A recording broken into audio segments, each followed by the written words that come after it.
so excited about being able to say that today, especially in front of my friend and colleague, Dr. Rogers, because we talk about that a lot, and we expect people that we talk to be vulnerable, or at least have a desire to strive towards discovering that vulnerability. We're going to talk about that in a broader, bigger umbrella called mental health. Our theme today is mental health flow and sports performance. How does your mental health flow and helping you adapt to all of those people and things that come at you and challenge you to be your best? Now, I say it that way because there are times when the challenge doesn't seem like it's helping me to be my best. We're going to talk about that a little bit as well.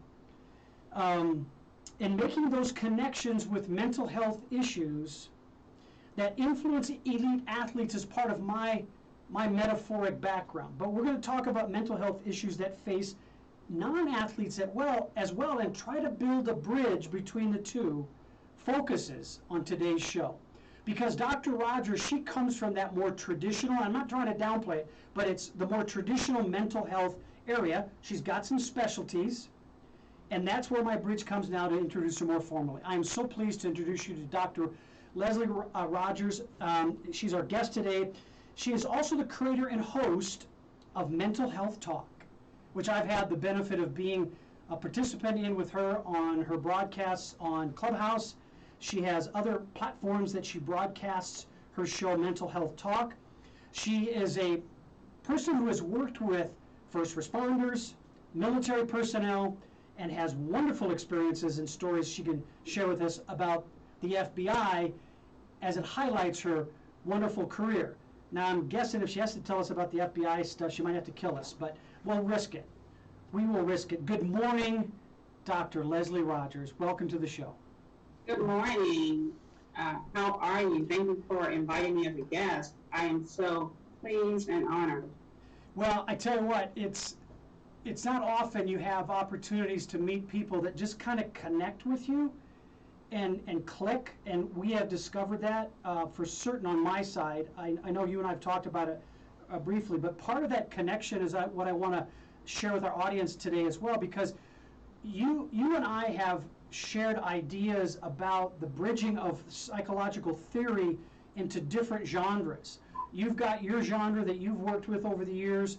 I have my focus, which is in the athletic elite and executive world of business at the C-suite level. So today, even though we may talk about metaphors based in sports and military experiences or first responders, those people who are fighting risk and frustrations on a daily basis, but one of the things I try to do every week is start off the week with a mindset moment. And this week's mindset moment, I think, captured a bridge for both of us. It begins to build that first step towards yours and my conversation. And the quote goes like this from our mindset moment, which is every Monday we post it. I find with depression, one of the most important things you can realize is that you're not alone. You're not the first to go through it. You're not going to be the last to go through it. So says Dwayne Johnson, The Rock. And I just thought that was very appropriate, that a person of his magnitude, his physicality, his drive to win, shared that kind of sensitivity and insight. So, Dr. Leslie, here's my first question for you. When you have your therapeutic approaches that you apply, would you alter your therapeutic approach in dealing with an elite athlete versus a non-athlete? Absolutely. That's an excellent question. Therapy is an individualized approach. So there are different therapy models used for different people. For depression, for example, whether it's an athlete or a veteran or other, depending on what the presentation is, therapy is different. It's not, it's modified on a case-by-case basis, which is why it's so unique and so effective. I like that you say that, because it also takes away, and we're going to talk about myths and stigma so that we can discuss coping methods, but when you say it that way, it allows an athlete to not feel like they're ill.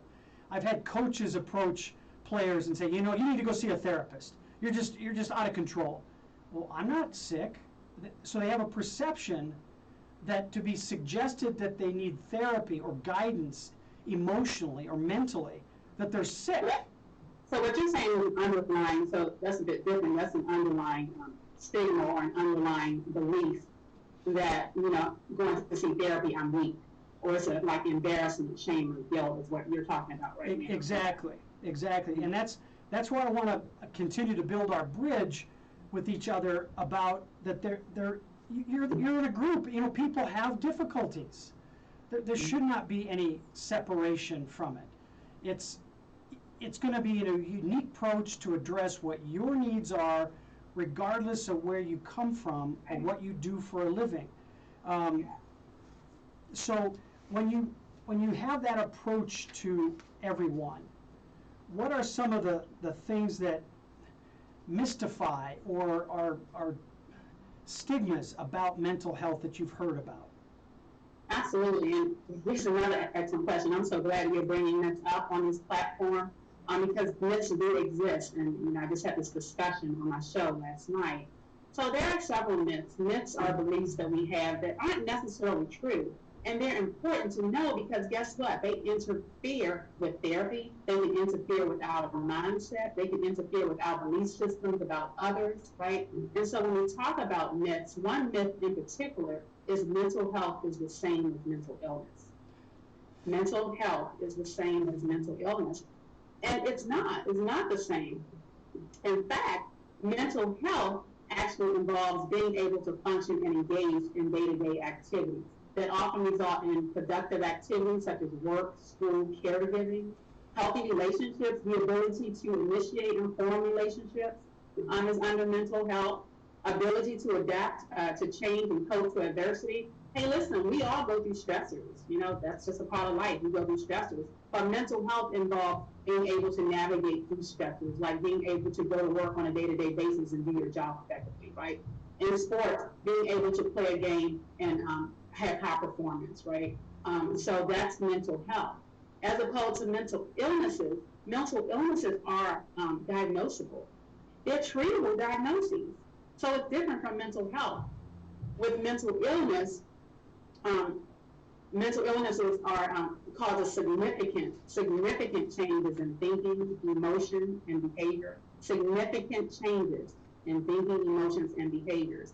And distressing or problems in functioning in social, work, and family activities. So remember, mental health is being able to function in multiple settings, right?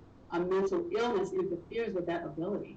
Like with depression, mental illness, depression interferes with the ability to possibly get up in the morning out of bed, right? Interferes with the ability to be engaged with others, right? It could involve with social withdrawal and things of that sort. So mental illness is different from mental health. That's one huge myth. And there's a list of myths, and we can talk about that if you'd like. We're going to go through some of them, I think, and we'll hit on them as we get more questions.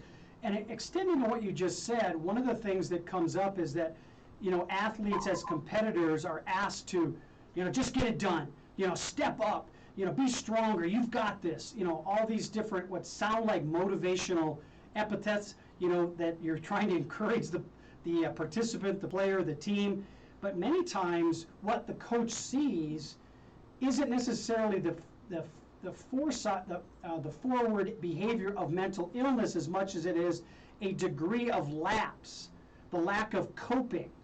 You're still mentally healthy, but you're just not managing the participation, which then affects the way you deliver the outcomes.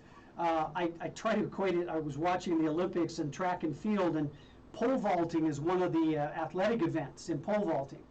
So in pole vaulting, if you don't have the pole held at the right end, you're not going to get enough bend in it to get yourself launched over the bar. And I think that mental health sometimes, I don't have a handle on the pole well enough to give me the leverage to deal with the obstacles that I face.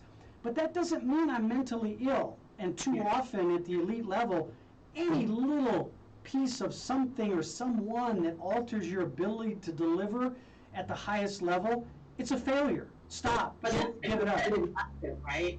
Say that again. That's that competitive mindset, right? That competitive mindset says that if I can't perform up to the ability, then I'm a failure, possibly. Yeah, and left untouched, with coaches seeing those signs, left untouched, it could in fact lead to mental illness because they've had to self-manage that. The analogy for me that connects back to you is the experiences you've had with military personnel that come back from theater in violent situations, and they come back and act out those issues that they didn't have anybody to work with them on, and they manifested in physical abuse towards family, abuses of alcohol and drugs, those kind of things get themselves into a bad place. We don't have as aggressive of an output of that with athletes, but we have less, still aggressive, but less talked about. We have players that cut themselves. We have players that do self-abuse. Sometimes the sport itself aids them in that kind of self-healing. You know, the harder I hit, the better I'll feel. You know, I'll get it out of my system. But that still doesn't mean they've managed their mental health in a way to prevent it tipping over into a mental illness. Do you see any connections between that, what I see in athletics, to what you've seen in your experiences? Absolutely. Let me go back for a second. I just want to say, you mentioned that the athletes, the coaches may, say, hey, let's get the job done. You got to get it done. And that pressure, right? That pressure, that athletic pressure, I'm going to call it, right? Yeah. That doesn't necessarily lead to mental illnesses. So mental illnesses sometimes have a prerequisite, right? Maybe it's childhood experiences or experiences as an adult, but it doesn't necessarily lead to a mental illness being a sports player. Remember, these girls or guys or women in sports, they are groomed for this, right? Oftentimes they're groomed for this sport. So then, when they get into these sports environments, it's like a reinforcement of what they've been groomed to do, right? So that mindset doesn't necessarily come when they become players. It's sometimes a prerequisite, sometimes prior to becoming a player. So I just wanted to clarify that. So I'm glad you made that distinction, Leslie, because that's really the tipping point for me. What do we arm the coaches with so we know that they maybe they've discovered something about the player's past? We've got a lot of players like gymnasts, for example. They leave home for months and months at a time, away from their family, and the people they're surrounded with, they're supposedly trusted. Well, there's a huge lawsuit that put a doctor in jail because of the ill-advised behavior that these young women were subject to. Now, I don't have any personal insights on any of the gymnasts that experienced that with that doctor and whether or not that's pushing the envelope towards mental illness. But that's an experience that you're referring to. Something in their childhood, something in their past that's not a part of the sport that affects them adversely, emotionally and mentally. Yeah. And I want to build a bridge to understand that, for coaches to be able to understand that. Absolutely. So now I'll go to your parallel between military and athletes. Now you mentioned something that's really important, which I didn't realize. Sometimes these athletes may go off away from their families to go to training, etc. I used to say to my veterans when I was going therapy with the VA, I used to say, guess what? You were born by your families as a child, then you grew up and were reborn by the military. The military gave birth to another child. Yeah. Everything that you learned, all those morals and those ethics and values and things that you learned growing up in your home, guess what? That goes all out the window, because once you get into the military and you go off to training and et cetera, then you're relearning, different types of experiences you're relearning, right? So all that other stuff goes out the window. So when you talk about that, that's a parallel, right, between athletes and the military, because they relearn how to behave, they relearn how to think, right? They have to get the job done, right? They relearn how to respond. You have to, and sometimes in relearning how to respond, that means that you can't respond emotionally in a certain time, right? You have to be, the word may be stable. You have to be more or less emotional, less vocal about your emotions, right? And this is where, when you think about it, if you think about it, which kind of makes sense, this is where the emotions become silenced. The emotions become silenced because a lot of veterans said to me, Dr. Rogers, I wasn't able to express my emotions when I was in combat. If I did, how could I do my job? We were there to save lives, right? So if you think about it with athletes, the same concept. If I fall apart, how can I do my job? How can I get the team to the home run? How can I, make a win? So that same kind of mindset, that competitive mindset versus the saving lives mindset, but the underlying thing is, you have to be up to par. You have to be able to do your job. So that parallel there is interesting and important to know when thinking about having discussions with athletes, because you want to normalize their experience in order to validate what they're feeling so that they can know that, okay, it's okay for me to talk about mental health because it's important, and I'm not going to have any negative consequences. There may not be any negative consequences. You remind me of some experiences I've had with special forces, and typically over the years, athletic programs would bring in special forces people, black ops people, to talk to them about discipline, resiliency, these words that are part of both vocabularies, both in the military as well as in athletics. The difference, however, is we, as a person bringing those people in, I have to remind them about the consequences of your efforts in the military are different than the consequences of the efforts of the athlete. So make sure you're mindful when you tell your stories that these are still kids. They don't know about the details and the gore and the heartache and the emotional swings that you've gone through. Now understand, most of the time those military personnel that I've invited are seasoned veterans. They've been in these audiences before. They've learned to describe to them. But you made a point about the parameters of success. Like a military person going through a door, breaking through a door, knowing there's hostiles on the other side. They've been trained to understand their heart rate so well, they know when it's at 140 beats a minute. And that's the optimal. Athletes don't understand that kind of discipline. That is so cellular, so organic in the discipline. Whereas athletes, they're just about, I'm strong, I bench press, I run fast, I catch. So one of the mental and emotional controls that we have to use with athletes is crisis. They don't know about crisis. So when crisis hits them, it's different than a military personnel, a veteran, or heck, even a firefighter. So the stories we're hearing recently with athletes reminds me of how they've not been prepared to understand what the signs of crisis look like in their behavior, and are they coping well enough? So my next question for you is about what are some of those mental health demons that could cross into both camps? The first responder camp that you've dealt with, the athlete camp. Are there common demons that they may face when things get critical for them, when the pressures get so high? Here's what you need to be aware of, maybe as a coach or an administrator. When you see these athletes doing this, they may be facing some demons that are going to be harmful to them mentally. Yeah. Again, so when we talk about crises, the crises may be a bit different. Yeah. Oh, yeah. Absolutely.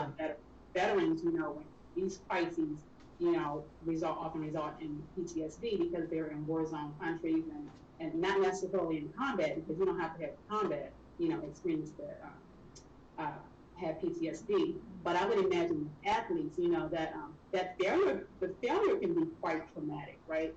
So I work at University of Memphis, and I work with athletes there. And oftentimes I would find that, if you were hurt or if you were injured and couldn't play the game, that was very traumatic for the player, right? And I understand that when these kids or adults get into sports and get into NFL and things of that sort, this is their life, this is their career. So when something happens that interferes with that career and performance, then the question that I would ask was, what now? What do I do now? Right? Because then you feel useless, hopeless, right? Helpless, like there's no other options. And that's when we started thinking about potentially suicide and things like that, right? Depression and things like that. Because again, this is their life. This is what they worked up to. So when that's gone, then what next, right? So being able to talk about alternatives like when athletes are injured or et cetera. Like for instance, I would talk to this track star at the university track star. And other options that she hadn't thought about was possibly coaching herself because she was brilliant, right? But when she hadn't thought about that, the first thought that came to mind was suicide. But when we started processing through and talking about it, have you ever thought about consider being a coach? You're excellent. She was like, wow, I never thought about that, right? So being able to restructure thinking, negative thoughts, and being able to talk to them about other options because you guys are in a place where, or the coaches are in a place where they know these teams, right? And know what they're good at, they know what their strengths are, their weaknesses are, and being able to have that dialogue with them about other options. When you're talking about mental health, again, being able to have these discussions, and I think you and I talked the other day, and I was like, the baseline of discussion is awareness. Start creating awareness around mental health. Listen to what you're doing, and I applaud you for doing this. Creating awareness around mental health. I think that Simone Biles and Naomi Osaka has opened up a huge door to allow you. This is a perfect opportunity to start jumping out there and creating awareness about mental health and letting these guys and women talk, right? Letting your coaches talk. Well, and start to normalize this. And Dr. Leslie, you bring up another point. I'll add another athlete to that equation. Michael Phelps, major success. And to your point about coaching, he was in a state of depression after the Olympics because he was asking himself, what do I do? I'm not in the same pattern of behavior. I'm not doing the same activities. I'm lonely because of that. I'm not hanging out with the same people. So coaching was an alternative for him. Now, he's taken it to another level of coaching. He's not actively working with single athletes, but he's coaching broadly, to larger groups, to other coaches. In addition to that, during his time as an athlete, he discovered the influence that, he's known about his learning disability for years, but he didn't realize how that learning disability awareness and presence had motivated him as a kid. His mother was a great voice box about, and she's an educator herself, that if it wasn't for ADD, he wouldn't have been in swimming. ADD saved him, or swimming saved him from the black holes that ADD can put kids into. Now, as he got older and successful as a swimmer, and he started to feel depressed, it wasn't about the ADD. So he had this contrast he could look at and discover for himself because he was aware. So he survived through his down times on his own with family, but that's not always the case with all athletes. Like Naomi Osaka, for example, when she was at the Australian Open, her team wasn't aware. They weren't aware of the triggers. They weren't aware that she didn't have coping mechanisms to deal with the concern and fear that press caused her to feel when they were around. And the organization, here's what bothers me, Leslie, the organization that ran that tournament, all they were focused on was the rule. Every athlete, after so many minutes of finishing a match, must go into the press and do a press conference. I knew that. And that rule alone, if they just would have let up on that, it could have done wonders for Naomi. Now, she still may not have wanted to show up, but it would have given her an opportunity to take a breath, deal with it. But who were her advocates? Who were there to help her? So she has a team, and similar kinds of things came out in a more positive way with Simone Biles. They knew about the twisties. The coaches knew about twisties. Other players knew about the twisties. And that's what got her pardon my pun, twisted around in dealing with this because people didn't understand. So coaches came to her defense when asked about Simone. Players totally supported her. That's a big difference, a positive difference compared to what Naomi Osaka went through. So environmental awareness, awareness of your peers. Now that takes some vulnerability. You know, you've got to be able to share. And being proactive. Yes, exactly. So when you're dealing with the folks that you deal with, both therapeutically and maybe it just as an advisor before it gets to a more critical stage for them, what kinds of things do you ask them to be aware of so that they can help manage their presence and their feelings within those moments? I'm sorry, can you repeat that? What are you asking the people that you practice with about being aware? For me, for example, I ask my players, if you're starting to feel a little bit pressured up because of the nerves, take a look at the details, move your head around, change your view, don't get into tunnel vision. See the details of the flower, not just the flower and its color. You know, see the detail in your uniform, your shoes. You know, really pick up on those things so that you can stay channeled into the purposes that benefit you. What are some of the things that you might share with your colleagues and patients about awareness? Yeah. So when I was actively practicing, it's becoming aware of triggers. Again, that's really important. There are environmental triggers. There are cognitive triggers, like thinking triggers. There are emotional triggers. There are behavioral triggers. Be aware of your triggers and write them down. You know, sometimes it's helpful to make a visual of what your triggers are and write them down so that you can communicate them. Sometimes the triggers, I think, are unconscious, where they're not readily available yet. They're not up into the surface. So that's why I encourage writing them down, because if you write them down, you say, oh, wow, that was a trigger for me. And then go a little further and start processing why they serve as triggers. And that gives you a lot of information, a lot of great information when you process through what the triggers are and why they are triggers. For example, someone walks up to you and touches you on the shoulder and you become like triggered, right? It's not because he touched you on the shoulder, it's because of something else. So going deeper and kind of thinking about that, right?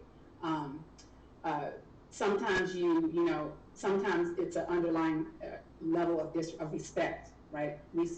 A lot of times people are angered by feeling disrespected, right? That's a trigger for many people, disrespect, right? So understanding what underlying triggers are so that you can communicate them, because the key is communication. How would I know if something's going on if you don't communicate with me, right? I can only assume.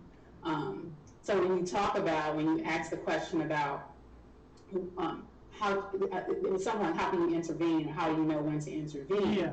Well, sometimes you don't. But I will say, again, it's being knowledgeable of your players, right?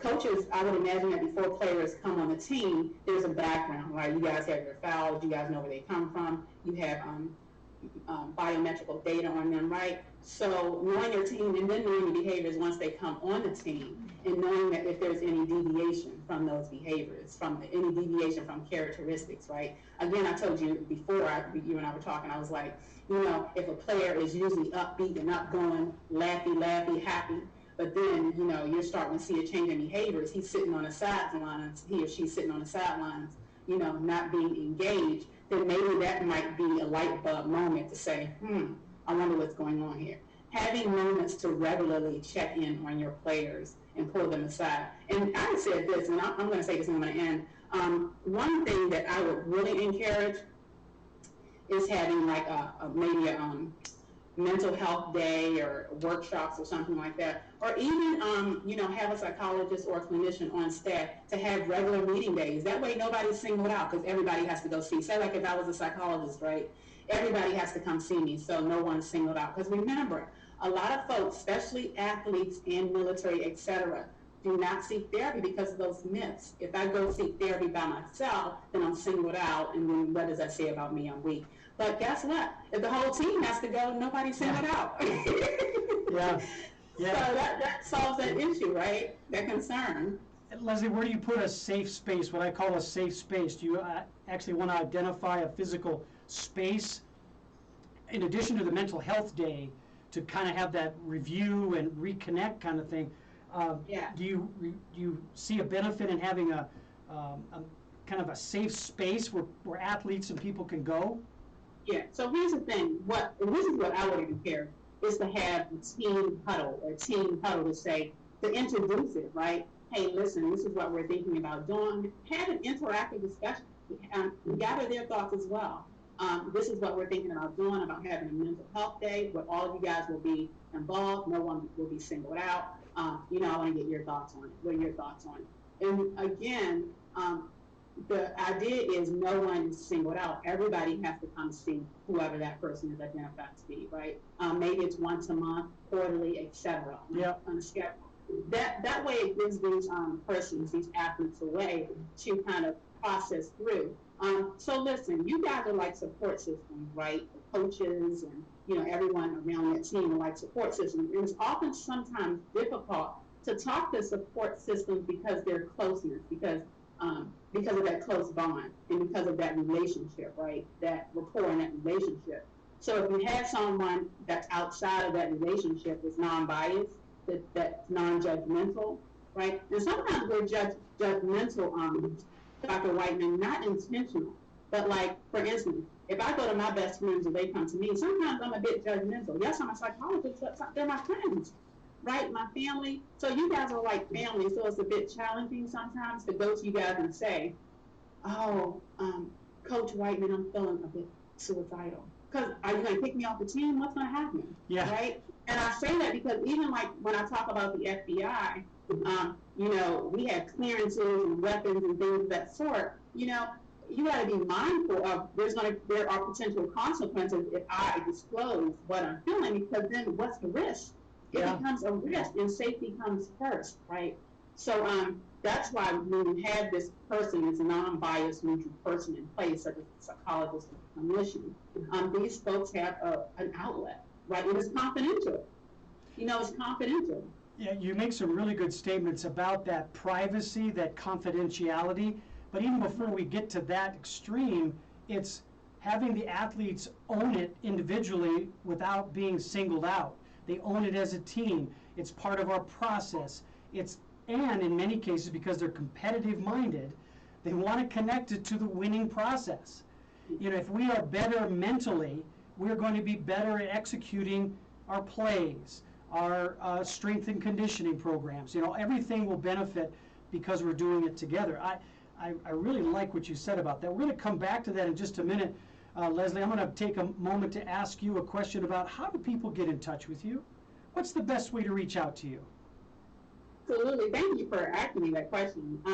You can reach me on my website, www.mentalhealthtalk.lab. There's a form on the website that you can fill out if you'd like to be a guest on the show. Everything mental health, we talk mental health, feeding with awareness around mental health. You can also contact me on Instagram. Instagram is at dr.leslie Rogers. I have a show on there called Men Suffer Too. A room on there called Men Suffer Too, because men do suffer too.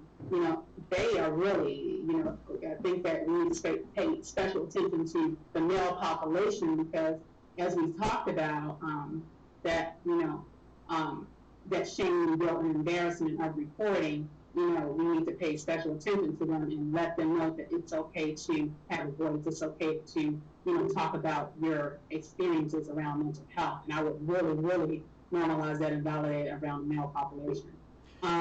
So Instagram, I'm all over Facebook, guys. Dr. Leslie Rogers. I'm on LinkedIn and other outlets, but the main place is my website, mentalhealthtalk.live, where you can also subscribe to be a guest on the show. Leslie, after the mentalhealth.talk, what's the dot? It's not .com. It's what? Live. So it's mentalhealthtalk.live. Live. Yep, gotcha. Mm-hmm. So mentalhealthtalk.live. I know, right? But guys, I want to say this. Make sure you subscribe to my YouTube channel, because that's where my talk show is, my YouTube channel. Mental Health Talk with Dr. Leslie Rogers YouTube channel. Make sure you subscribe because it's really important. Thank you. And what's really nice about these shows, everybody, Dr. Leslie has a international footprint. So a lot of people come in from all over the world sharing their opinions and views. And to the quote that we started off the show on our Mindset Moment from The Rock, Dwayne Johnson, you're not alone. If you feel depressed, somebody else has felt it as well. There's always someone you can look forward to talking to help you through your moments, as well as helping them through theirs. So in addition to that, remember, we're always streaming here at KUHS Denver. It is a 24/7 music and talk, all the genres you can think of. As Leslie pointed out before the show started, there were some great jazz riffs going on in the background as we were setting up. We've got that kind of music here for you, as well as everything from your neighborhood hip-hop to that international flavor of jazz and rock and roll. So check out KUHSdenver.com whenever you can for a good hook into information and music that benefits your heart. We've talked about a lot of stuff. We talked about myths about mental health. We've talked about the struggles that people have in just wrapping their brain and their hearts around the need to be mentally healthy. I said it the other day to somebody. I says, we're all mental. They looked at me kind of cross-eyed and go, no, I don't mean it in a bad way. I mean, we're all thinkers. We all use our brains to do something. Why don't we take as much care in the health of that as we do in the health of our body? I just don't get it, because nutrition fuels the brain as much as it fuels the muscles in other parts of your body. If you don't breathe, I had an athlete, Leslie, the other day asked me, Coach, this breathing thing you keep having me do, in through my nose, out through my mouth. I get it. It's really simple. I don't understand why it benefits me. I said, what would happen if you stopped breathing? Don't do that. I know what happens. I'm going to fall. I'm going to pass out. I got to breathe. I get it. But why like that? I said, scientifically, more O2 comes through your nose than if you breathe only through your mouth. And you need O2 to promote the brain. You know where oxygen goes to first as far as tissue in your body? Just take a wild guess. And he shakes his head, rolls his eyes. He goes, I know, my brain. Yeah, you'd be right. And then it gets distributed throughout the rest of your body, because the body is really smart about what needs stuff first. Your brain needs stuff first, which is why Nike's slogan, just do it, needs to be prefaced by think first, just do it. Because you got to think. All right, so on with our questions, Leslie. Thank you for everybody for that wonderful break that we had a chance to take. We talked about triggers, and I'm very interested in your thoughts about when somebody is triggered. I understand there's going to be a degree of response, and everybody's degree of response is different based on their own trigger. But when someone is triggered, what should the people around them be conscious of? Should they see, if it's a highly emotional response to the trigger, should people step in? Should they be looking for something? Or should we just leave it alone and let them deal on their own? Yeah, again, how do you know if someone is triggered unless there's external behaviors, right? Yeah. Unless they're like explosive anger, right?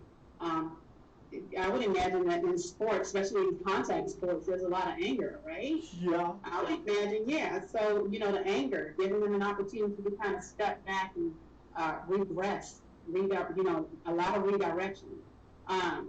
But yeah, how do you know if someone's triggered unless unless you know that person's normal character or normal behaviors, right? How would you know that they're triggered unless they're sick? Now, let me tell you, not just, and I want to say this, make sure this clear, not just sports players become triggered, coaches become triggered too, guys. Mm-hmm. Coaches, I would imagine coaches become triggered too, because I've been watching sports and see a lot of anger outbursts, right? So that's why it's important, again, Dr. Whiteman, it's important again to have these discussions so that you can start implementing coping strategies and techniques such as relaxation techniques, such as what you were talking about, which are oftentimes used for anxiety, to release anxiety. And what you were talking about, that breathing technique, our body has a normal resting state. And that breathing technique, especially when you're anxious, allows you to return back to that normal resting state. So so things like that, tools like that, teaching coping skills and strategies, and teaching alternative behaviors, such as when you become angry, this is what I like you to do. Because let me tell you, I teach anger management to a group of men, veterans. And the first thing is to become awareness. You already know when you're about to become angry because you can feel it. You have physiological symptoms that tell you when you're about to become triggered or angered, right? You can feel it. So when you feel it, that you have to act at that point, because it's like a opportunity. It's an opportunity to react, and if you don't react within that opportunity, then you explode, right? So anger, knowing your triggers, knowing your physiological cues, I call it, physiological cues, behavior cues, cognitive cues, in order for you to respond before it gets out of hand. So teaching awareness. I liked what you said, Leslie, about the people around you knowing you. Now that requires some sharing and some vulnerability, because if you know, as you pointed out, you've dealt with people that they have anger spouts and they need to know how to control that, but knowing when it's an onset is key. Now, the piece I'm talking about with my athletes and coaches is that they are vulnerable enough to share. Hey, when this happens to me, just stay away from me. Or if this happens to me, just come up to me and say, is there anything I can do to help? You know, you basically give me my coping mechanism to help you with your anger or your outburst to the trigger. I don't know if you've had these experiences before, but I've been around athletes that regretfully we didn't find out they were an epileptic until they were in a two-a-day in football, and they went into an epileptic fit at the water fountain. And if I hadn't been around, nobody else there knew what to do. They just basically let the player writhe on the ground, thrashing around on the ground. And I knew the techniques on how to manage that. I knew how to make sure, looking at whether his tongue was in compromise, because he could have choked. So that's what I asked earlier. You guys don't have get medical records and things like that before they become? It depends on the sport. In high school, no, we don't have. There's HIPAA rules. So unless moms and dads sign a waiver, which isn't always asked for, you don't know. In college, it gets a little bit more detailed based on the fact that you have a scholarship, and in that scholarship document, you agree to honoring certain requests for information. That doesn't mean we get a good profile. We many times find out after the fact. When it gets to the pros, look out. The minute you go to the combine in preparation for being drafted, you are poked and prodded beyond belief, which is, for a lot of players, that's a huge surprise to them. They've never been examined to that level. So, we know everything from sickle cell issues to MS to, any disorder they may have. Doesn't necessarily kick them out of the sport, but would definitely limit them. I've had players who couldn't come to Denver to play football because they said they had sickle cell anemia. The high altitude and lack of the arid climate would put them into a very compromising physical state. So you bring up a very good point, Leslie, about what more we need to do to build the bridges for a more comprehensive, focused look at health in general, but mental health in particular. Can I say something really quick? Absolutely. That's important. When you told me that not always they get that information, gather that information, my eyebrows went up. Yeah. Because it's important, because when we talk about mental health, these can potentially result in mental health issues, right? And you're playing a sport, and then you move on up to high school or college, and you're told that you have this illness that you can no longer play. Wow, that can be traumatic. So being able to gather this information, I would imagine in high school, because high school is when you guys recruit, right? Yeah, and that's there's a huge gap in our data gathering in high school. A privatization of the information, the HIPAA rules guide us. I'm not saying they don't in college, but it's a different set, because now these athletes, they're of majority. They're 18 or older. so they can make decisions on their own. And Right. and for scholarship players, the scholarship document that they sign allows us access to more data. Okay, yeah, but it's college we recruit, not high school. Yeah, we recruit out of college to high school. So we want to know, a college coach who's recruiting high school players wants to know but doesn't get that information. You know, we're always wondering, okay, has that ankle healed? How many broken bones did they have? Have they had any surgeries? We tend not to get that information unless when you went to see them play a game, the kid had a brace on his right leg. And then you'd probably have a good guess they had surgery. So you roll the dice, recruit them, give them a scholarship, and then we find out the specifics. Yeah, the way around that is like with HIPAA, informed consent. Exactly. Informed consent, and then the use of information. That, I would imagine, that would be extremely important in high school so that they can go on to the next level. Yeah, and moms and dads that are very active in their child's sports life can be asked that question, but and some comply. They give consent because their child is 17 coming into the sport for their scholarship signing, but then they turn 18 in their freshman year, and then the athlete can take charge of their own destiny going forward. And on the physical side of things, that's one aspect, but the mental side of things is what really, the level of maturity is still growing and emerging. So it concerns me that the biggest area of support that needs to be applied is that time between high school and going into college, so that we can get more accurate profiles of these athletes, and their families can help us with that, so that if something, look at kids outside of the sport, Leslie, some of these kids are being brought to another part of the country that they've never seen before. An urban kid who's now put in a suburban campus, that's wide open and lots of fields that they have never seen before, or vice versa. A rancher kid that comes into heavily urbanized campus in New York or the East Coast. Those are traumatic experiences for them. And that's a valid point, because when I was working at University of Memphis, some of these kids were from Australia and other countries. And one in particular, when they became injured, the greatest fear was, I can't go home, because they're coming here to be successful. Yeah. So the fear is, I can't be returned home without being successful, because how that's going to look for me. Again, those judgmental, societal norms or societal judgments or societal pressure. So going back home has those, negative emotions and anxieties and things of that sort. So Leslie, we've talked about awareness. Now I'm going to bridge awareness issues into environment, because of the fact that there's a reality that human beings will move from one environment to the next, and then in that movement be surprised that it's different. And in that difference of that environment, it triggers some things in them. So do you have any advice for people about when I go from, let's say, a small town person to a big town experience?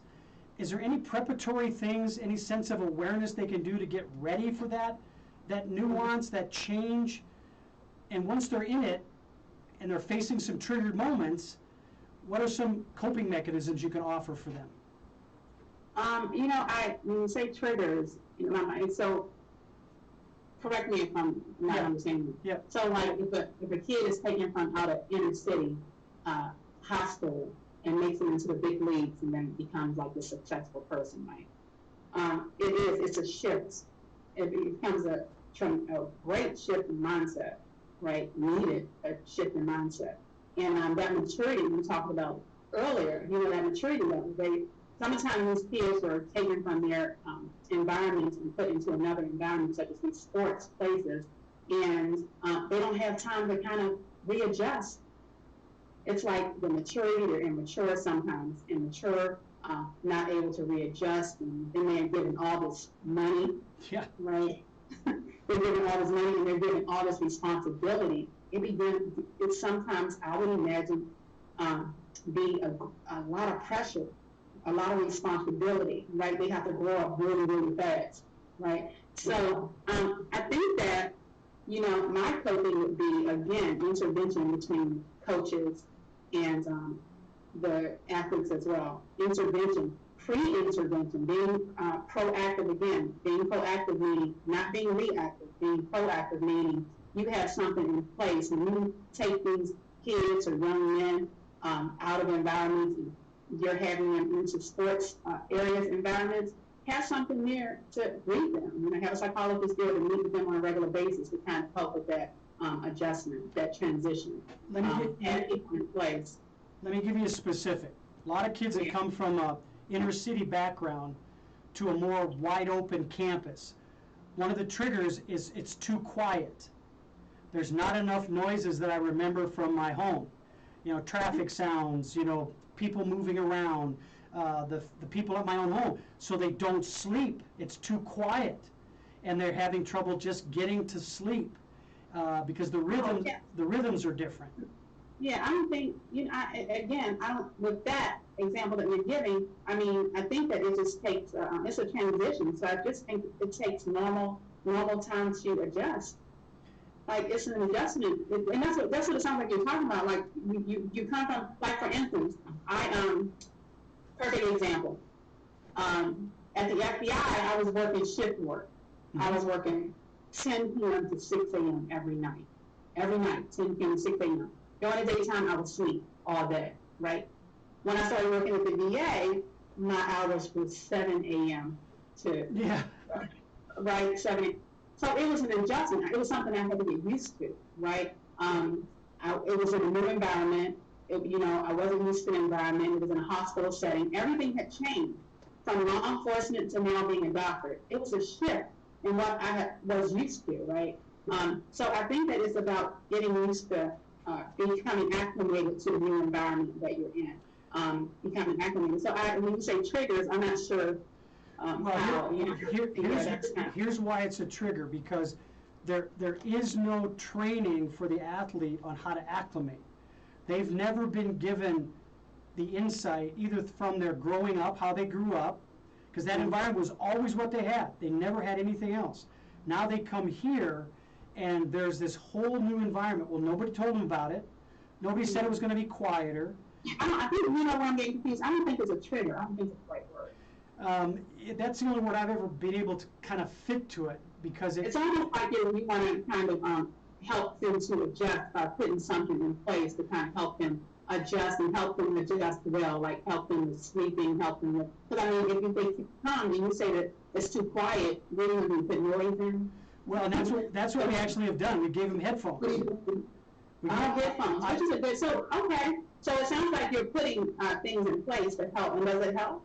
It has with some. With others, we discovered other background stuff that they had difficulty with that causes them to, they went to sleep in these very noisy environments because that was a way for them to get away from it.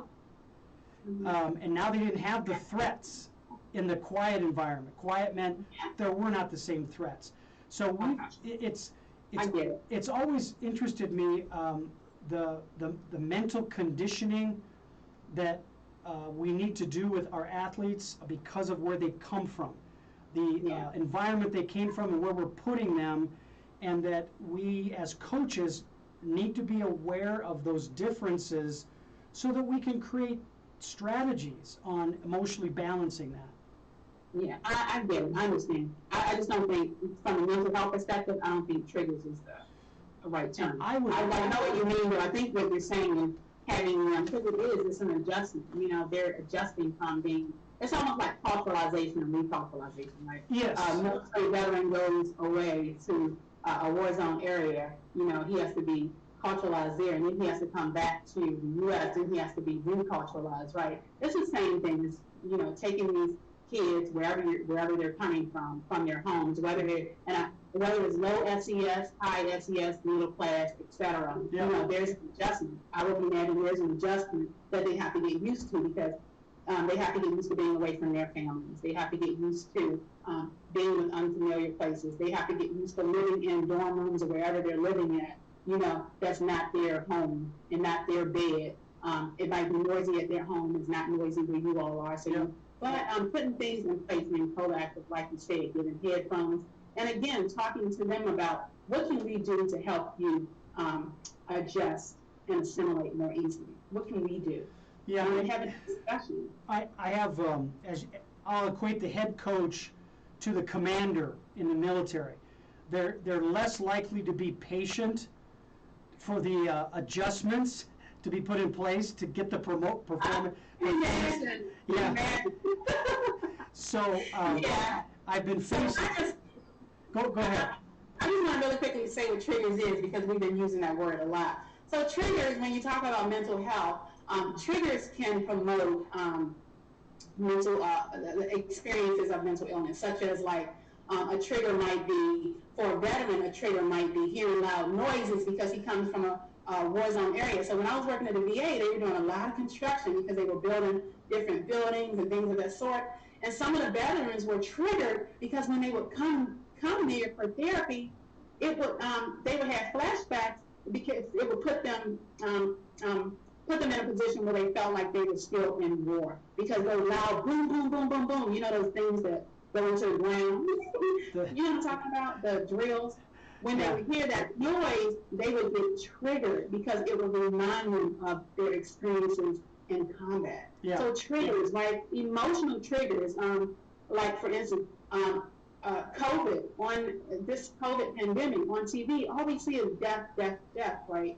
So maybe you might have like an experience in your family where your family had a family member caught COVID. So then maybe the media or whatever you've heard about COVID triggered like low emotion, because now it triggered anxiety, because what you've heard in the media is people are dying from COVID. So now your mother or someone has COVID, and now you have anxiety and low mood because you're like, is my mother gonna die? Right? So triggers are like, I associate them to, it helps you feel a certain way because of past experiences, present experiences, triggers for anger, right? Yeah. And things of that sort. And giving you an example of the sleep situation I mentioned with an athlete, we've had athletes that came from inner city communities. When they weren't sleeping, the things they would do was call their mom. Because quiet was not a good thing. If it was quiet, something bad happened. So when it was quiet in their rooms at the football team, they would call mom, an auntie, a grandma, and share with them. But you're right. The use of the word trigger has a specific reference in therapeutic glossaries and language. And I'm looking for a different word because I have to deal with coaches who want it simple and quick. Give me an answer now. Let's talk about it more offline. Yes, we will. We can come up with another word for that, because I understand what you're saying. I can come up with a word for you. Please do. But I don't think it's triggers. But yeah, I can help you come up with a word. In the last couple of minutes, Dr. Leslie, please share with people what you would like them to take away, and once again, how to get in touch with you. Absolutely. So again, the importance of mental health and mental health discussions is to provide awareness, right? You have to have a baseline somewhere, right? And the baseline starts with awareness, and it starts with dispelling myths about mental health and about therapy and other things, right? It starts with dispelling myths in order to destigmatize stigmas. You know, there's stigmas. We all have biases and stigmas and things of that sort, and we have to talk about it. And what other place to talk about it than on forums such as this? Again, I would recommend having something in place, being proactive. A lot of times we're reactive, especially when you're talking about organizations. When you're talking about sports, you're talking about an organization, and things doesn't happen. They're reactive because when something happens, oh, let's put this in place, let's put that. But by that time, it's too late. Right? So why not be proactive? We're having these discussions, you're processing through techniques to use. So have something in place so that when the next person, because we already have 2 or 3 athletes out here saying that we're struggling mentally, right?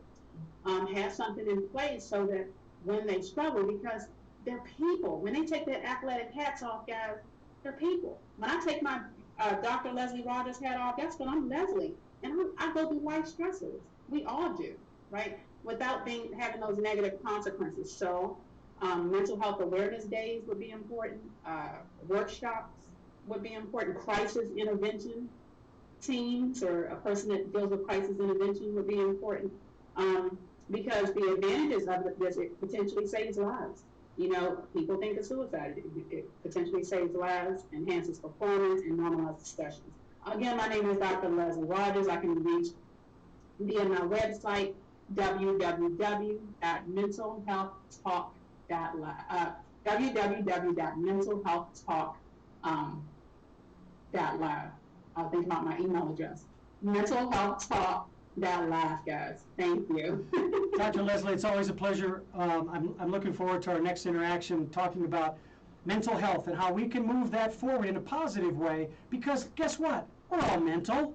We just got to think about it in a way that makes it better for us.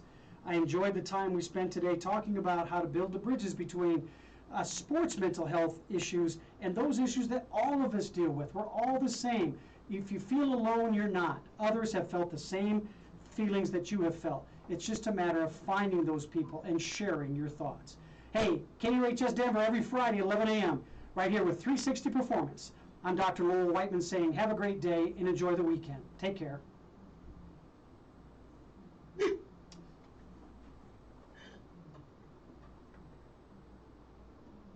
Okay, we're off mic.